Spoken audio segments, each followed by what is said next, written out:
WWE Payback is this Sunday, and we don't really have a lot to go about, but there's only a few matches left that we haven't talked about, so we'll just go through those anyway. First off, I think we talked about this before, but the U.S. Championship match again has been moved to the kickoff for the second month in a row.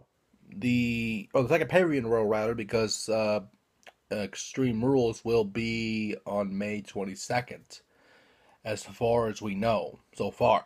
So we'll have two pay-per-views in the month of May. But anyway, with that, Kalisto and Ryback kickoff match for the U.S. title. I'm just going to say this. If they didn't give Ryback the title at WrestleMania, I was there for that match. I was there for, well, some of it because there was some technical difficulties at WrestleMania, as some people may know, of trying to get into the arena to begin with. So I saw most of the Kalisto Ryback match as I was actually getting to my seat for WrestleMania.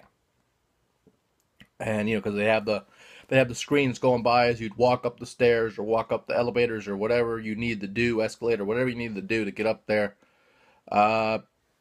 Depending on what your physical thing, because there's a lot of people in wheelchairs at WrestleMania, which is really surprising. Which is something I like, seeing people that no matter what they have going for them in their life, they still want to enjoy the show, which is great.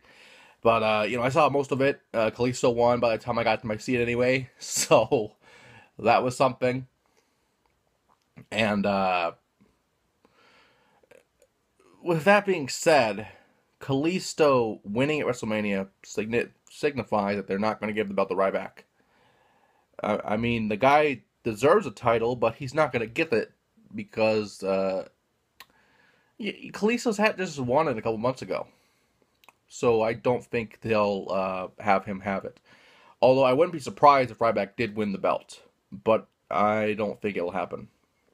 This is pretty much the blow-off match to this feud, and Kalisto will win.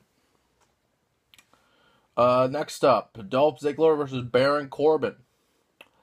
For WrestleMania wise, I saw Ziggler in the Money in the Bank ladder match. A great match we talked about earlier when we did these a couple weeks back. But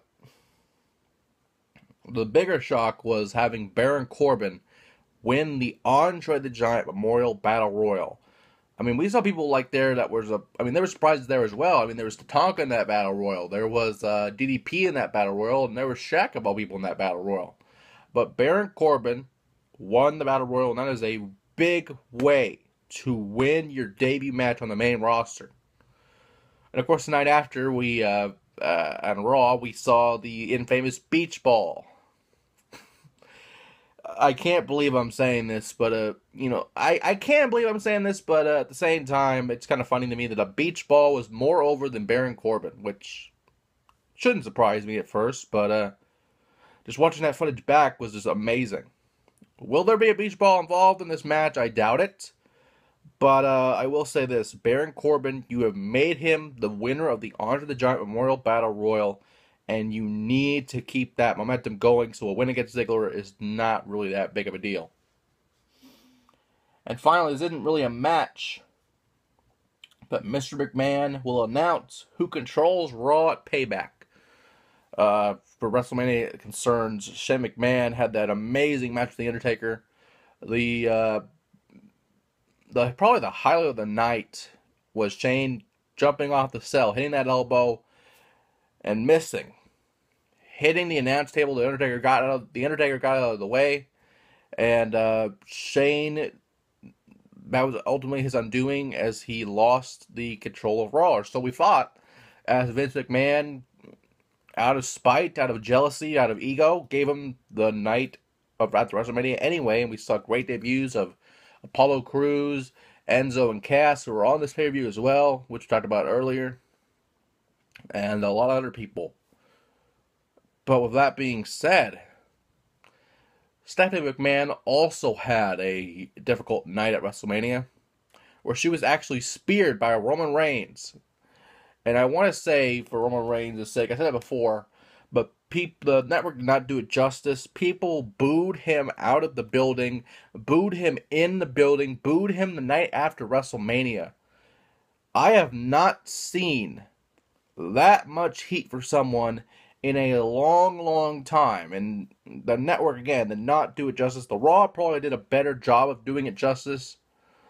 But when you have 101,000 people, and some people say it's 97,000, some people say it's 80,000, whatever the number is, you have that many people booing Roman Reigns in the biggest stadium with the biggest Titantron in the world.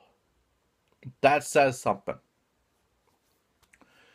But of course, that was Roman, of course, winning the belt, more boos, stuff like that. But Stephanie returned last couple nights ago on Raw. I was gonna say last night, but that was on Monday.